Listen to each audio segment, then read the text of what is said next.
colocassem em pé para então lermos a Palavra de Deus. E vamos ler então na primeira epístola do apóstolo Paulo a Timóteo. E desde já uma boa noite a todos que nos veem. É bom mais uma vez podermos estar a estudar a Palavra de Deus, para não só conhecermos mais o nosso Deus, mas aprendermos a viver perante Ele, para Ele, porque de facto para Ele e todas as coisas foram feitas por Ele e é para Ele. E que a nossa vida também seja da mesma forma para Ele. Vamos então ler e continuar no capítulo 2, se não me engano, verso 7, 8, sensivelmente. E vamos então, e começando pelo verso 1, diz o seguinte: Admoeste, pois, antes de tudo, que se façam deprecações, orações, intercessões e ações de graças por todos os homens, pelos reis e por todos os que estão em eminência, para que tenhamos uma vida quieta e sossegada, em toda a piedade e honestidade. Porque isto é bom e agradável diante de Deus, nosso Salvador, que quer que todos os homens se salvem e venham ao conhecimento da verdade. Porque há um só Deus e um só mediador entre Deus e os homens, Jesus Cristo, homem, o qual se deu a si mesmo em preço de redenção por todos, para servir de testemunho a seu tempo. Para o que digo a verdade, em Cristo não o minto, fui constituído pregador e apóstolo e doutor dos gentios na fé e na verdade. Quero, pois, que os homens orem em todo o lugar, levantando mãos santas, sem ira nem contenda. Que do mesmo modo as mulheres se ataviem de traje honesto, com pudor e modéstia, não com tranças, ou com ouro, ou com perlas, ou vestidos preciosos, mas, como convém a mulheres que fazem profissão de servir a Deus, com boas obras. A mulher aprenda em silêncio, com toda a sujeição. Não permito, porém, que a mulher ensine, nem use de autoridade sobre o marido, mas que esteja em silêncio. Porque primeiro foi formado Adão, depois Eva. E Adão não foi enganado, mas a mulher, sendo enganada, caiu em transgressão. Salvar-se-á, porém, dando à luz filhos, se permanecer com modéstia na fé, no amor e na santificação. Até aqui a palavra de Deus, podem sentar-se. Vamos então ouvir o nosso irmão Alberto, que já deixa saudades, como é natural, mas podemos contar com ele ainda no estudo. E assim vamos ouvir o irmão Alberto e depois algum irmão que quiser dar algum pensamento sobre a passagem e sobre o verso, esteja à vontade. Vamos então ouvir. Graças a Deus por sua palavra. Louvo ao Senhor por cada irmão que participa dessa reunião de oração, intercessão, comunhão importante e estudo das Escrituras. Primeira epístola de Paulo a Timóteo, no capítulo 2, agora no verso 7, para o qual fui constituído pregador e apóstolo. Digo a verdade em Cristo, não minto, e doutor dos gentios na fé e na verdade. Seriam as palavras de Paulo as próprias palavras do Senhor Jesus Cristo? Muitos dizem, quem sabe você já ouviu isso também? Olha, eu sigo os ensinos de Jesus. Aquilo que Paulo escreveu, eu não vi Jesus falando. Outros vão dizer que somente em Jesus. Paulo era um judeuzão, Paulo era autoritário, era um fariseu. Muitas pessoas fazem restrições. Mas olhando para o Evangelho de João, no capítulo 5, no verso 46 e 47, nós vamos ver que o Senhor Jesus aprovou o ministério de Moisés e as palavras de Moisés. Diz assim: porque se vós cresceis em Moisés, creríeis em mim, porque de mim escreveu ele. Mas se não credes nos seus escritos de Moisés, como crereis nas minhas palavras? João 5, 46 e 47. Assim também, da mesma forma, o caso de Paulo, o Senhor Jesus aprovou o ministério de Paulo, dando-lhe autoridade. Mais ainda, nós podemos ver que a revelação que o apóstolo Paulo recebeu foi exclusiva do Senhor Jesus. Olhando para o texto da primeira carta de Paulo aos Coríntios, no capítulo 11, no verso 23, nós vamos ver que a ceia do Senhor ele recebeu diretamente do Senhor lá da glória. E não foi dos apóstolos lá em Jerusalém, do conjunto ou do colégio apostólico. Eu recebi do Senhor o que também vos ensinei. É assim que Paulo se apresenta, é assim que Paulo ministrava. Podemos ver que ao menos umas 9 revelações do mistério, do segredo, que era escondido dos profetas, dos santos do Antigo Testamento e também no Novo Testamento, nos Evangelhos do Reino. Este segredo, este mistério oculto, desde então, foi revelado ao apóstolo Paulo, após a sua conversão, em Atos capítulo 9 em diante. E se não fossem as cartas de Paulo, nós nunca conheceríamos este segredo, estes mistérios. Vamos destacar alguns. O mistério do Evangelho da Graça, registrado em Romanos 16, no verso 25 e 26. O ministério, ou mistério do endurecimento parcial de Israel, da nação de Israel, que foi suspenso o tratamento de Deus com Israel, está lá em Romanos capítulo 11, verso 25 e 27. O arrebatamento da igreja, e mais ainda a ressurreição, estão registrados pelo apóstolo Paulo na primeira carta aos Coríntios, no capítulo 15, versos 51, 52. É bom estudar. O único corpo, só corpo de Cristo. Efésios capítulo 3, os primeiros versos vão mostrar isto. E a cidadania do crente, uma cidadania celestial, isto foi revelado ao apóstolo Paulo em Efésios capítulo 1, verso 3 e também Filipenses 3, no verso 20. Quantos mistérios podemos descobrir e aprender do apóstolo Paulo? Isso nos traz esperança, isso nos traz motivação para ter uma vida impoluta, santa, reta. O mistério do propósito de Deus em reunir em Cristo Jesus, na plenitude da dispensação dos tempos, todas as coisas. Está lá isso registrado em Efésios 1, no verso 19 e 20, ou 9 e 10. A graça de Deus, Romanos capítulo 6 mostra isso. A identificação do crente com o Senhor Jesus Cristo. 1 Coríntios 15, os primeiros versos. O mistério da iniquidade. Segunda carta de Paulo aos Tessalonicenses, no capítulo 2, verso 6, verso 12, até o verso 12. Eu alistei aqui 9. Com estes, e se você anotou todos, você poderá estudar, observar, aprender, descobrir, ampliar a sua visão do que é o cristianismo, que vai além de 4 paredes de uma igreja. O cristianismo é uma vida santa diante de Deus. E Deus está com seus olhos, seus ouvidos inclinados para a sua vida.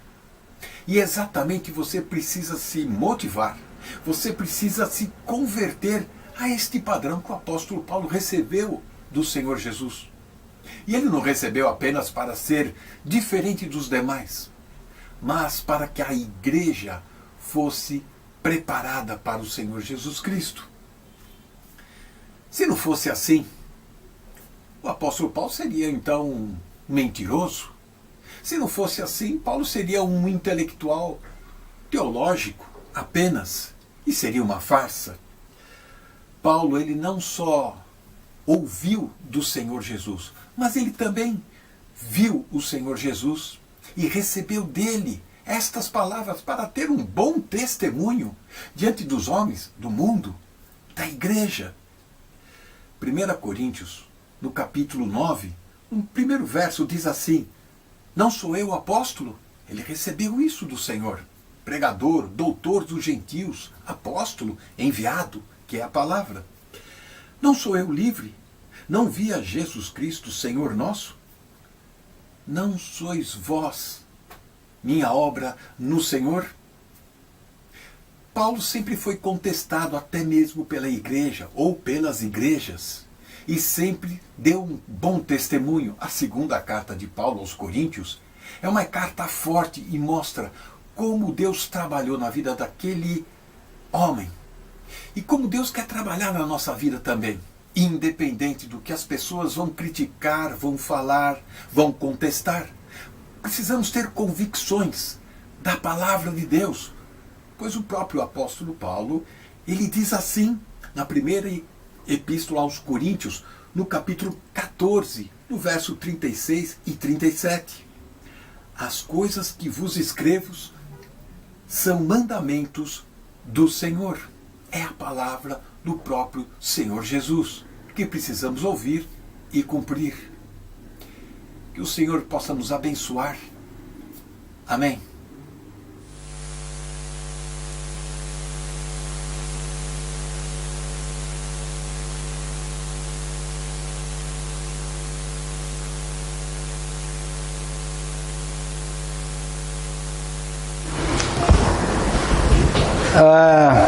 O apóstolo Pedro, quando saiu da prisão, em Atos 12, a primeira coisa que ele fez, sabe qual foi? Foi ir para os seus. E a sensação que eu tive ao chegar aqui hoje foi que eu vim para os meus. Estou convosco e estou bem. O irmão Alberto, esta intervenção que ele teve sobre esta passagem, ele gravou isto no princípio de agosto, antes de vir para Portugal. E depois era para ter ido na altura para o ar, mas como vocês sabem também houve uma mudança aqui interna e houve uma participação do nosso irmão Daniel Ferreira com duas intervenções que fez com que a gente deslocasse aquela participação dele e ela foi hoje para o ar. O que é curioso é que esta participação dele, a intervenção dele hoje, aquilo que ele disse hoje sobre esta passagem, é fantástico. E quem quiser perceber a Bíblia, estudar a Bíblia, ouça aquilo que ele disse. E outra coisa curiosa, ele disse isto antes de estar no EJC. Porque no EJC nós falamos em parte acerca disto. O que é curioso é que ele, sem ter vindo ao EJC, antes de vir ao EJC, porque ele também lá esteve 3 dias connosco, e ele não fazia a mínima ideia do que ia acontecer no EJC. E ele está bem seguro pela graça de Deus e gostei. Gostei particularmente da comparação que ele fez e que o Senhor citou das palavras de Moisés e dos mandamentos do Senhor, que são os escritos de Paulo. Muita gente às vezes injustamente ataca-nos dizendo que nós é Paulo e falamos de Paulo. Não, nós falamos pouco de Paulo, devíamos falar mais. Porque o apóstolo Paulo, quando fala do evangelho que ele prega, ele chama o meu evangelho. E curiosamente, a lei era chamada a lei de Moisés. Mas ninguém fica, parece que preocupado por a lei se chamar a lei de Moisés. Mas todos ficam muito incomodados quando dizemos que o evangelho é de Paulo. Há qualquer coisa que as pessoas têm que resolver na sua cabeça, porque aquilo há qualquer coisa que não está bem, no seu entendimento bíblico. E esta exposição e esta clareza que o nosso irmão Alberto teve nesta intervenção pode ser muito ajudador. Eu vou pedir ao Lucas, eu já lhe tinha pedido no princípio, para ele colocar aqui um quadro, que foi um dos quadros, assim vê-se, não é? Foi um dos quadros da exposição que foi feita lá no EJC, este verão, sobre o pensar mais além. E, portanto, era este o tema, pensar mais além. Eu não vou falar sobre aquilo que falei no EJC, mas, mas nesta passagem, em 1 Timóteo 1,7, onde nós nos encontramos, eu não poderia, de forma alguma, falar disto, sem primeiro recordar isto. E para aqueles que nos acompanham agora, as mensagens do EJC estão todas na internet, estão todas no YouTube, portanto as pessoas podem ir lá e podem ir ouvi-las. Lá nas mensagens, como vocês certamente se recordarão, os quadros não estavam assim tão grandes, estavam mais pequenos, e as pessoas tinham muita dificuldade em, à distância, poder ler o que lá estava. Eu penso que agora, desta maneira, eu pedi ao Lucas para pôr, aproveitar ao máximo o tamanho do quadro, e aqui pode-se ver bem. E eu quero chamar a vossa atenção para o seguinte, para depois percebermos melhor este versículo 7, ok? Para perceber este versículo 7 de 1 Timóteo 1, 2. As duas grandes divisões da Bíblia não são, como muitos pensam, o chamado Velho Testamento e Novo Testamento. Não são. Porque Velho Testamento e Novo Testamento não cobrem a Bíblia toda. Convenientemente. Ou seja, o Velho Testamento só foi feito por Moisés, por Deus com Moisés, em Êxodo, no capítulo 20. A pergunta que eu faço é, se o Velho Testamento só começa em Êxodo 20, sensivelmente, então, os primeiros 19 capítulos de Êxodo e todo o livro de Gênesis pertence a que testamento? Está fora do Velho Testamento. Ok? Portanto, esta classificação de dividir a Bíblia com estes dois termos não é feliz. Não é feliz. Da mesma forma, Novo Testamento, nós aprendemos na Bíblia que o Novo Testamento foi feito na cruz do Calvário. Foi lá na cruz que o Senhor Jesus Cristo fez a nova e eterna aliança. Ou o Novo Testamento, ou o Novo Concerto. E foi esse concerto novo, ou Novo Testamento, que envelheceu o outro. E por isso é que o outro se chama velho. O outro chama-se velho porque um novo, feito na cruz do Calvário, envelheceu aquele. Ora bem, chamar aos livros de Mateus a Apocalipse Novo Testamento é incorreto. Porquê? Porque o Novo Testamento foi feito na cruz. Só em Mateus capítulo 27 é que nós, se não estou em erro, é que nós lemos acerca da morte do Senhor Jesus Cristo na cruz do Calvário. Então os primeiros 26 capítulos referem-se a que testamento?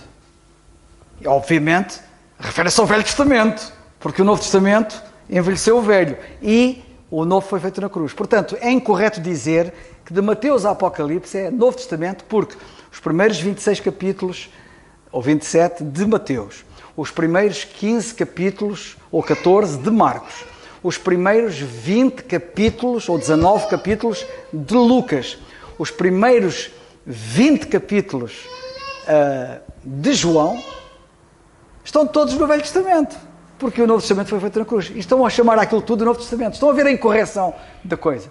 Agora, eu vou, para que vocês possam também perceber, e não estamos aqui para criticar ninguém nasce ensinado, por isso é que estamos a estudar a Bíblia. Sabem porquê que a gente está a estudar a Bíblia? Para as pessoas aprenderem. Nós nunca aprenderemos se não estudarmos, não é? Por isso é que existe o estudo bíblico. O estudo bíblico existe. Porque estamos a fazer o estudo bíblico, aprendemos estas coisas, por exemplo. E eu quero chamar a vossa atenção para isto, porque quando as pessoas dizem Velho Testamento e Novo Testamento, classificam as duas divisões da Bíblia desta forma, isto é incorreto pelas razões que eu apresentei. Agora, eu vou tentar explicar porque é que eles dizem isto. Porque é que dizem isto? É incorreto, certo? Toda a gente percebeu que é incorreto. É incorreto chamar Velho e Novo Testamento a uma coisa que não abrange nem o Velho Testamento nem o Novo Testamento na totalidade. Então, porquê é que eles fazem isso? O que eu percebo das pessoas que se referem às duas divisões da Bíblia como Velho Testamento e Novo Testamento, o que eles entendem é isto. O conjunto de livros que foram bíblicos, o conjunto de livros que foram escritos na Bíblia, antes do Senhor Jesus Cristo vir a este mundo, é Velho Testamento. O conjunto de livros que foram escritos depois do Senhor Jesus Cristo vir a este mundo, Novo Testamento. Só que a terminologia não é feliz. Até direi mais, é errada. Mas é isto que eles querem dizer. No fundo, o que eles querem dizer, quem diz isso, é que o Velho Testamento são os livros que foram escritos antes do Senhor Jesus Cristo vir a este mundo, e o Novo Testamento, os livros que foram escritos depois do Senhor Jesus Cristo vir a este mundo. Mas eu não embarco por aí, porque isso é incorreto. Mas percebo quem o diz, e não condeno. também ninguém nasce ensinado. Mas quem quiser aprender, aprenda pela Bíblia, ok? Então, as duas grandes divisões da Bíblia, e nós falamos disso no AJC, são a profecia e o mistério. A profecia e o mistério. Porquê? Vocês vão de reparar, isto não vou estar a explicar tudo de novo, mas tenho que explicar por amor a alguns que na altura não ouviram. Nós às vezes andamos à procura da chave de uma porta, não é? E andamos, procuramos, e toda a gente tem dificuldade em encontrar a chave da porta. Anda muita gente há muito tempo a tentar encontrar a chave da compreensão da Bíblia. Andam à procura da chave da compreensão da Bíblia. E procuram, e não encontram a chave da compreensão da Bíblia. E sabem o que é que acontece? Com o que acontece quando nós procuramos uma chave que não encontramos. Onde é que está a chave? Muitas vezes a chave está na porta. E a chave da compreensão da Bíblia está na porta da Bíblia. Está em Gênesis capítulo 1 e versículo 1, quando Deus disse: no princípio criou Deus os céus e a terra. Deus não disse: no princípio Deus criou o universo. Não foi isso que ele disse. Ele disse os céus e a terra. Porquê? Porque nós vamos ver depois na Bíblia que Deus tem dois propósitos distintos e claros, e que são estas as duas grandes divisões da Bíblia. Tem um propósito para os céus e tem um propósito para a terra. E é isto que a Bíblia fala. A Bíblia fala destes dois propósitos. O propósito que Deus tem para os céus e o propósito que Deus tem para a terra. De um povo que Ele está a preparar para ir morar no céu e de um povo que Ele prepara para ir morar na terra. O povo que vai morar no céu é a igreja, o corpo de Cristo. O povo que vai morar, reparem que eu disse morar, hein? Na terra é a nação de Israel e as nações que existirem então. Eu quero chamar a vossa atenção para isto, e eu disse morar, e sublinhei a palavra morar, porque a minha morada está nos céus.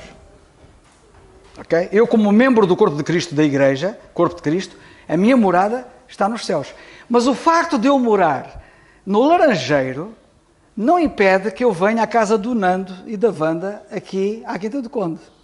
Mas a minha morada é no Laranjeiro. Mas isso não impede que eu venha cá. Ok?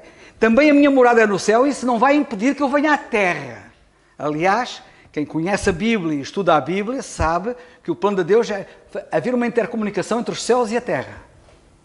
Okay? Entre os céus e a terra. Jacó, já no tempo de Jacó, ele viu os anjos de Deus numa escada a subirem e a descerem entre os céus e a terra. Ficou muito impressionado com aquilo. Natanael, também temos essa conversa do Senhor Jesus Cristo com Natanael, que fala também acerca disso. E pelas Escrituras nós vemos que, de facto, o propósito de Deus é haver uma intercomunicação entre os céus e a terra. E aqueles crentes, só para vocês poderem perceber, que somos nós, que pertencemos à igreja, cuja morada é celestial, não estão impedidos de vir um dia reinar com o Senhor quando Ele vier reinar. Porque Paulo disse, os que sofrerem com Cristo, os que sofrerem com Ele, também com Ele reinarão. Aliás, o apóstolo Paulo, quando fala do arrebatamento da igreja, ele diz que quando o Senhor vier arrebatar a igreja, Ele arrebata a igreja e diz, e assim estaremos sempre com o Senhor. Nós vamos estar sempre com o Senhor. Consolai-vos uns aos outros com estas palavras. Ora, se vou estar sempre com o Senhor, quando o Senhor vier a reinar, eu vou reinar com Ele, ok? Minha morada é lá, mas isso não impede que eu venha cá. Para perceberem ainda melhor, talvez, a morada de David, de Abraão, de Moisés, de Elias, de Eliseu e todos aqueles santos do Velho Testamento, assim chamados, é na terra. Abraão um dia, o Senhor Jesus Cristo disse que um dia iria comer com Abraão na mesma mesa. Eles vão ressuscitar esses santos do Velho Testamento para reinar aqui na terra. A morada deles é aqui na terra. Mas isso não impede que eles neste momento estejam no céu. Onde é que está Abraão agora? Onde é que está Moisés? Onde é que está David? Onde é que está Elias? Estão no céu. Mas essa não é a morada deles. Eles um dia vão ressuscitar e vão reinar aqui na terra. Esta é a morada deles. Eu espero que tenham compreendido. Percebendo isto, que Deus tem um propósito para os céus e outro para a terra, eu vou-vos dizer o seguinte. O propósito para os céus é chamado mistério. E o propósito para a terra e para um povo na terra é a profecia. Ok? E eu quis que este quadro ficasse aqui, claramente, para vocês poderem perceber o seguinte. Todos os profetas, estas passagens que estão aqui, Lucas 1, 67, 75 e Atos 3, 19 a 26, estas passagens mostram que todos os profetas, notem bem, todos os profetas falaram disto. Falaram do propósito para a terra.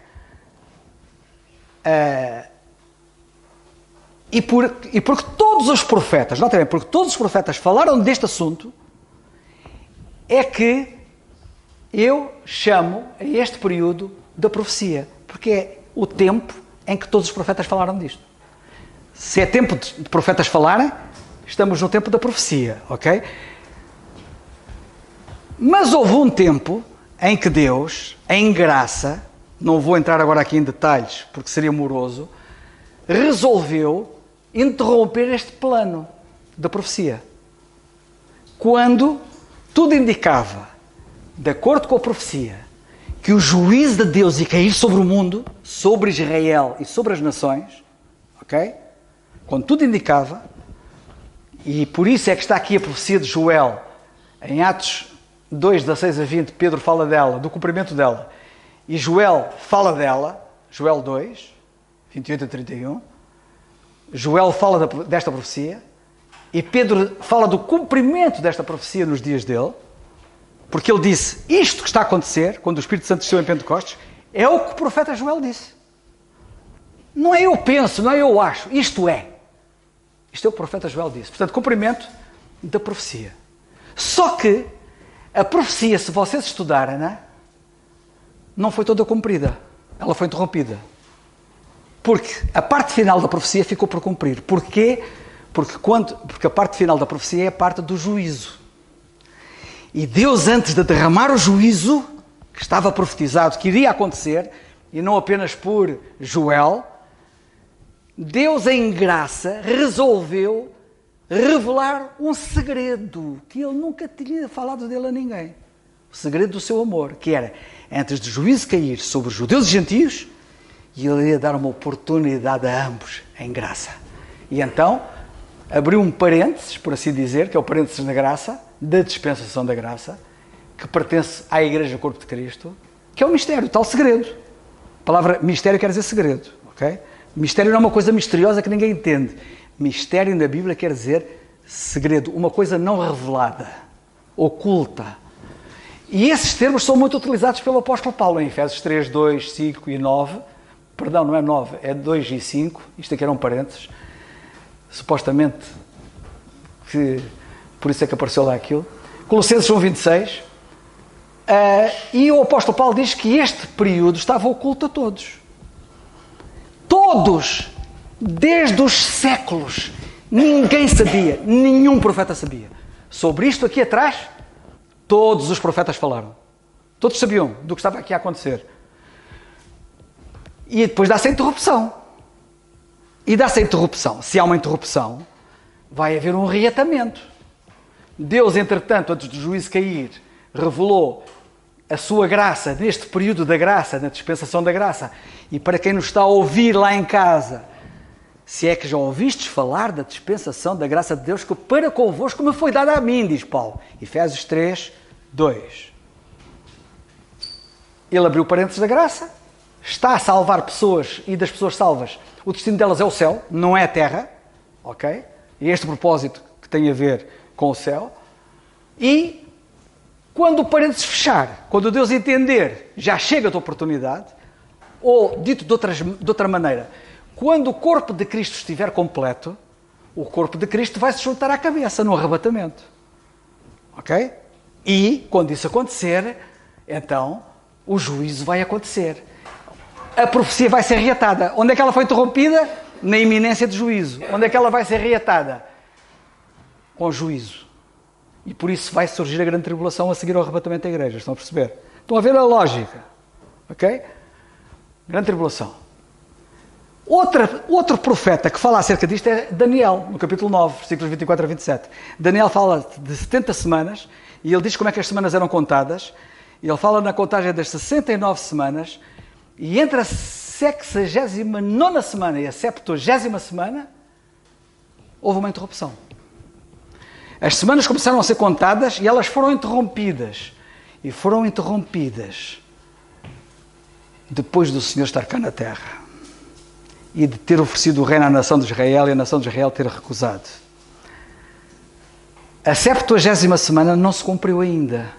Basta ler Daniel 9, 24 a 27 e ver lá essa 70ª semana que está para acontecer. E nessa 70ª semana é que se vai manifestar o anticristo, de que muita gente fala e pouca gente conhece. Mas a Bíblia explica quem ele é. Então, esta semana, isto também foi interrompido aqui. A 69ª semana. Quando o Paredes da Graça fechar, a 70ª semana vai se cumprir. E por isso é que a gente diz que a grande tribulação, que é o juízo que vai acontecer, dura 7 anos. Porquê? Porque estamos a falar de semanas de anos. E, portanto, falta cumprir uma semana. E uma semana são 7 anos. Que vai acontecer aqui. Ok? E, portanto, sobre este período, todos os profetas falaram. Atenção. E sobre este período, todos os profetas falaram. Por isso é que é a profecia aqui e é a profecia aqui. E aqui temos um mistério. E atenção, que alguém pode dizer assim, então, mas na Bíblia é muito grande a parte que diz respeito à profecia. À profecia. E o mistério é curto. Atenção, estamos a falar de um período em que Deus está a manifestar graça a este mundo como nunca fez. E quero-vos dizer o seguinte, não obstante, de facto, na Bíblia, haverem mais coisas faladas pelos profetas, em toda a Bíblia, e menos coisas sobre o mistério, quero-vos dizer que este período do mistério já dura 2000 anos. Atenção, hein? Atenção. Pensem no assunto. E não sei quanto tempo vai durar. E só ao Senhor pertence. Pronto, depois de eu ter explicado isto, então agora sim, vamos ao que interessa na nossa passagem. Agora, se calhar, vocês vão perceber melhor, eu tinha que explicar isto, para vocês agora poderem perceber melhor o que está aqui em 1 Timóteo, capítulo 2, versículo 7. Para o que digo a verdade em Cristo, não minto. Fui constituído pregador e apóstolo e doutor dos gentios na fé e na verdade. Que pena tanta gente não compreender isto. Porquê é que Paulo diz isto? Bem, não vou agora entrar em detalhes para não divagar e para ser conciso e rápido. Nós temos aqui uma forma de juramento do apóstolo Paulo. Nós temos várias formas de juramento. Sabem que o apóstolo Paulo é o único que faz juramentos. Reparem, aqui ele diz, digo a verdade em Cristo, não minto. Por outras palavras, juro. Ok? Ele é o único que faz juramentos. Faz aqui, faz em Romanos 1:9, não vou ler porque isto seria longo, mas até para nós analisarmos o contexto, é importante ver o contexto em que isso é dito. Ele diz, Deus me é testemunha. Romanos 1:9. Romanos 9:1, em Cristo digo a verdade, não minto, dando-me testemunho a minha consciência no Espírito Santo. Notem bem, outro juramento. Segundo aos Coríntios 1:18, como Deus é fiel, a nossa palavra para convosco não foi sim, não. Aquilo que dizemos é mesmo verdade. É outra forma de juramento. Segundo aos Coríntios 1:23, invoco, porém, a Deus por testemunha sobre a minha alma. Invoco a Deus por testemunha, outro juramento. Outra forma de juramento. Segundo aos Coríntios 11:10, como a verdade de Cristo está em mim. A verdade de Cristo está em mim. Ouviram bem? A verdade de Cristo está em mim. E eu agora preciso dizer aqui uma coisa curiosa. A verdade de Cristo, Paulo podia dizer, não está nas Escrituras. Está em mim. Ei, não me interpretem mal, hein? Já sei que alguns vão me acusar de hereges. Não. O que eu quero dizer é que o apóstolo Paulo nunca podia dizer a verdade que ele está aqui a referir. A verdade de Cristo está nas Escrituras do Velho Testamento como estava em mim. Ou seja, a revelação que Deus lhe tinha dado a ele não estava no Velho Testamento. Já vão perceber melhor quando eu explicar. A verdade em Cristo de que ele fala não está no Velho Testamento. Esqueçam. Na profecia não encontram nada disso. Isso era oculto. Ok? E então ele diz, está em mim. Daí a importância dele, daí a importância de Moisés no tempo de Moisés. Daí a importância de Paulo no tempo do cristianismo. Segundo aos Coríntios 11:31, o Deus e Pai do nosso Senhor Jesus Cristo, que é eternamente bendito, sabe que não minto. Outro juramento. Porquê que Paulo fala assim? Mas ninguém fala assim. Porquê? Já lá vamos. Filipenses 1:8, porque Deus me é testemunha. 1 Timóteo 2:7, a nossa passagem, para o que diga a verdade em Cristo, não minto. Outra forma de juramento. Fui constituído pregador e apóstolo de todos os gentios na fé e na verdade. 1 Timóteo 5:21, conjuro-te diante de Deus e do Senhor Jesus Cristo. Conjuro-te. Isto é juramento. 1 Timóteo 6:13, mando-te diante de Deus. 2 Timóteo 4:1, conjuro-te diante de Deus e do Senhor Jesus Cristo. Ok? Temos uma lista. Hein? Uma lista. É o único que faz juramentos. Agora dá-me atenção. Paulo recorre a juramentos e a declarações de verdade. Não minto. Diga a verdade em Cristo. É o que ele diz. Sempre que a sua autoridade apostólica é questionada, é posta em dúvida ou é posta em causa. Sempre que a sua integridade é atacada, sempre que a veracidade do Evangelho é beliscada. Ele fala nestes termos. Agora também atenção. Porquê é que Paulo recorre a juramentos? A resposta encontra-se no caráter distinto do seu apostolado e do seu ministério, que é o único. E passo a explicar. Por exemplo, João Batista. Os 4 evangelistas, assim chamados. Os 12 apóstolos. Nunca precisaram de falar com o juramento. Vocês já viram alguma vez João Batista a estar a fazer um juramento? Ouviram Mateus, Marcos, Lucas, João fazer juramento? Ouviram os 12 apóstolos fazer algum juramento? Só veem Paulo fazer isso. Porquê?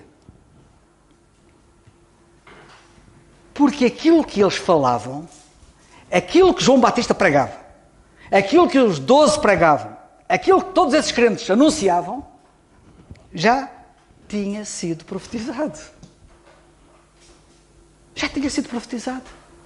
Mas aquilo que Paulo estava a falar, ninguém sabia, ninguém. Olha, para vocês poderem perceber, o apóstolo Pedro, por exemplo, no dia de Pentecostes, e eu já fiz referência a isso, ele pôde afirmar aquilo que eu disse há bocado. Isto é o que foi dito, isto que está a acontecer, é o que foi dito pelo profeta Joel. Atos 2:16. Isto é o que foi dito pelo profeta Joel. Paulo não podia dizer isso. Paulo não podia dizer assim, aquilo que eu vos estou a falar, o profeta Daniel falou. Aquilo que eu vos estou a falar, Moisés falou. Aquilo que eu vos estou a falar, David falou. Aquilo que eu vos estou a falar, Abacuque falou. Não. Nenhum deles sabia nada daquilo que ele estava a falar. Era um segredo, era um oculto. Em todos os séculos. Diz mais ele, em todas as gerações. Ao contrário da outra mensagem, que todos os profetas falaram acerca dela, como eu disse, espero que estejam a acompanhar. Ok? Com Paulo era diferente. Ele tem um apostolado único. E por isso, ele fala em juramento. Ele não tinha outra forma. Digo a verdade em Cristo, não minto. O que é que ele ia dizer? Daniel disse, não podia. Isso não estava em Daniel. Percebem? Ok. Isto é muito importante, sabem? Para vocês compreenderem a Bíblia, isto é muito importante. E isto é, como eu costumo dizer, é o puzzle da Bíblia. As peças encaixam todas. E esta questão do juramento eu gostava que alguém explicasse. De outra maneira que não esta. A ver se consegue.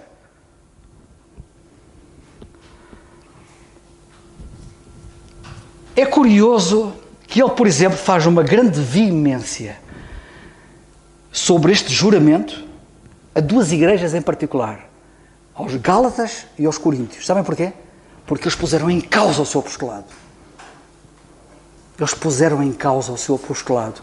E ele é muito veemente naquilo que ele diz a cada um deles. Eu vou, por exemplo, citar Gálatas. Por exemplo, em Gálatas 1:20, ele diz: assevero-vos diante de Deus que não minto. Acho que é isso que diz. Vocês podem confirmar isso. Eu não tenho tempo agora. Não asseguro-vos. Até a garganta me secou. Peço desculpa.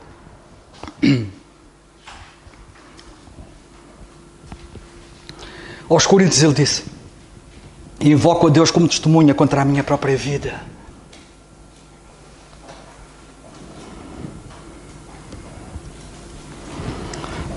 Tinha mais para falar, mas vou terminar dizendo o seguinte. Agora, eu parece que ouvir pessoas a dizer assim: mas isso é importante. É muito importante. É de suma importância. O apóstolo Paulo considerava isto muito importante. Se não fosse, ele não teria dito o que ele disse aos Gálatas no capítulo 1 e no versículo 20. Ora, acerca do que vos escrevo, eis que diante de Deus não minto. Isto era mesmo importante. Paulo achava que tudo isto, a verdade que ele anunciava, a verdade que ele pregava, era suficientemente importante para levantar a mão e jurar perante Deus de que ele estava a dizer a verdade. Que aquilo não era uma invenção dele. Que um dia ficou alucinado como o Maomé, que foi lá em Meca ou Medina, e apareceu-lhe um suposto anjo, que não sei o quê. Não. Há muitas falsas revelações, como Joseph Smith, da Igreja dos Mormons, etc., que também diz que o anjo Moroni, que nem existe na Bíblia, lhe apareceu e lhe revelou, etc. Sabem porque é que Deus incluiu os juramentos de Paulo aqui na Bíblia?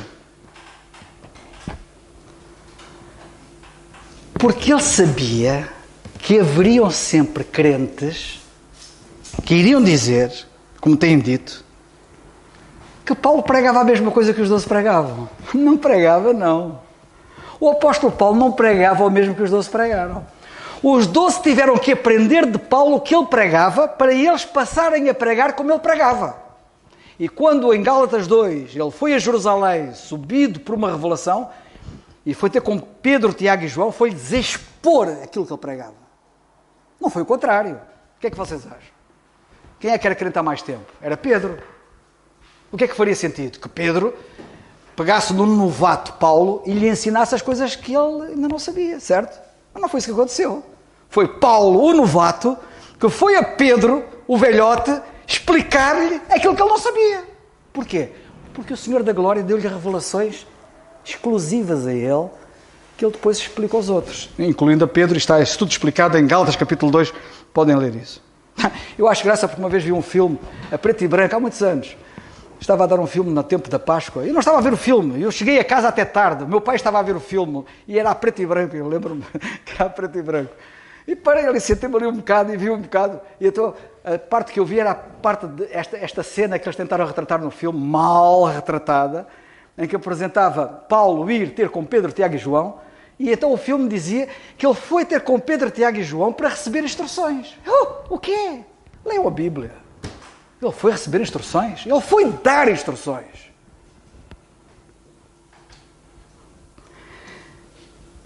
Até o conhecimento da Bíblia é muito importante para vocês filtrarem erros que às vezes passam por aí em filmes, etc. Se tu pensas que não é importante saber que Paulo não pregava o mesmo que os 12, repito, se achas que não é importante saber que Paulo não pregava o mesmo que os 12, que Paulo pregava diferente, aconselho-te. E para aqueles que estão em casa, olha assim diretamente na câmara, que é para eles ouvir, como dizem os americanos ou os ingleses, read my lips. Leia os meus lábios. A pergunta que eu faço é, ou melhor, o que eu digo é, se tu achas que não é importante, se achas que é a mesma coisa, fala com as pessoas que perderam entes queridos. Fala com essas pessoas que perderam entes queridos. Porque pensavam que podiam beber veneno, como está em Marcos capítulo 16, e não ia acontecer mal nenhum. E morreram. Fala com essas. Fala com esses entes queridos. Dos que perderam. Pessoas que pensavam que estava em vigor hoje isso, de beber veneno, como está em Marcos capítulo 16. Ou pessoas que perderam entes queridos, porque também acreditavam que podiam pegar em serpentes sem lhes acontecer mal algum, como está em Marcos capítulo 16. Se achas que não é importante, pensa nisto. Fala também com aqueles que deixaram de crer em Deus. Olhem que há muitos que deixaram de crer em Deus. Isto é grave, hein? Fala com aqueles que deixaram de crer em Deus porque Ele não respondeu a todas as suas orações como o Senhor prometeu aos 12. Em Mateus 21, 22, eu estou já a acabar. Mateus 21, 22, mas posso citar, que é para vocês saberem do que é que estamos a falar. Lemos assim: e tudo o que pedirdes na oração, crendo, ele disse isto aos 12 apóstolos. Tudo é tudo, hein? Ok? Vamos interpretar a Bíblia como ela é. Tudo não tem exceções. Tudo o que pedirdes na oração, crendo, recebereis. E quantos sinceros, com uma fé sincera, pediram, crendo, e não receberam. E sabem o que aconteceu? Deixaram de crer na palavra de Deus. Errado. Deviam saber manejá-la bem. Deviam perceber que aquilo que Paulo fala não é o mesmo que Pedro fala. Não é o mesmo que o Senhor Jesus Cristo, quando estava na terra, falou. O Senhor Jesus Cristo falou na terra, é verdade, mas depois falou outra vez quando subiu ao céu, e muita gente esquece disso. E as epístolas de Paulo são as palavras do Senhor, como disse o irmão Alberto, e muito bem. Fala também com aqueles. Se pensas que isto não é importante, fala também com aqueles que vivem atormentados com o pensamento de que cometeram o pecado imperdoável. A Bíblia fala no pecado imperdoável. E há muita gente hoje que eu sei que tem medo de ter cometido o pecado imperdoável. Se compreendessem o mistério que é distinto da profecia, que o que Deus ordena aqui é diferente do que Deus ordenou ali e ali, eles iam perceber que hoje ninguém comete ou pode cometer pecado imperdoável. E sobre o pecado imperdoável que se pode cometer aqui, na linha profética, eu não vou explicar agora, mas posso explicar no outro dia para vocês poderem perceber o que era o pecado imperdoável. Portanto, outro que Deus deixou, fala também com aqueles em que Deus deixou que o seu bebê morresse por causa dos seus pecados. Como aconteceu com David na lei. A lei que os 12 apóstolos pregavam.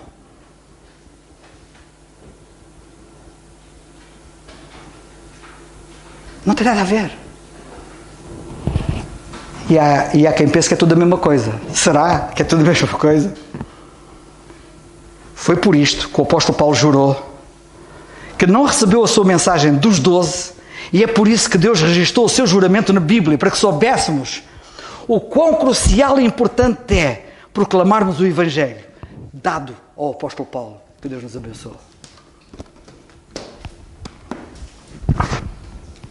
Desculpa. Agora ficou ao trabalho de casa de nem que seja ouvir e rever novamente, porque de facto isto que ouvimos é muito importante para de facto conseguirmos viver e andar perante o Senhor direitos, porque muitas vezes são tomadas até más decisões, não é? Por não compreender o que a Bíblia diz, porque de facto ela tem de ser vivida, ela de facto foi escrita para nosso ensino, mas nem tudo o que está lá é conforme o que nós devemos viver, e temos de perceber como é que devemos andar diretamente perante o Senhor. Que o Senhor nos ajude. Vamos então terminar com a oração e pedir a que ficassem de pé. Nosso Deus e amado Pai, te agradecemos porque de facto tens muito a ensinar-nos e mais uma vez podemos compreender tudo o que tens para nós hoje.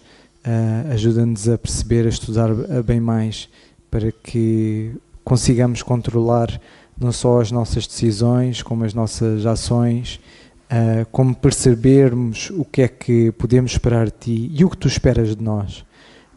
Por isso ajuda-nos a compreender, a estudar, a aplicar corretamente, e que isso de facto mude a nossa forma e seja sempre a Tua Palavra a mudar a nossa forma de viver, para vivermos conforme a Tua vontade e podermos até ajudar outros e encaminhar outros conforme a presente verdade hoje. Te agradecemos porque mesmo o apóstolo Paulo na altura, ao mostrar, como por exemplo a Pedro e outros apóstolos que compreenderam, e que Pedro mais tarde diz e mostra que de facto a presente verdade e que a salvação é como o apóstolo Paulo escreveu, e se ele percebeu, nós também podemos perceber. Por isso ajuda-nos a aplicar-nos ao estudo, porque de facto a Tua Palavra é clara, mas se achamos que é tudo uma mesma coisa, muitas vezes podemos tomar decisões erradas e até influenciar outros da forma errada. Continua-nos a guardar também no resto desta noite, no resto desta semana. Leves cada um em bem e ajuda-nos a estudar e aplicar o que Tu tens para nós. Te agradecemos tudo isso e pedimos no nome do Senhor Jesus Cristo. Amém. O culto então está terminado e domingo, se Deus quiser, a ceia às 10.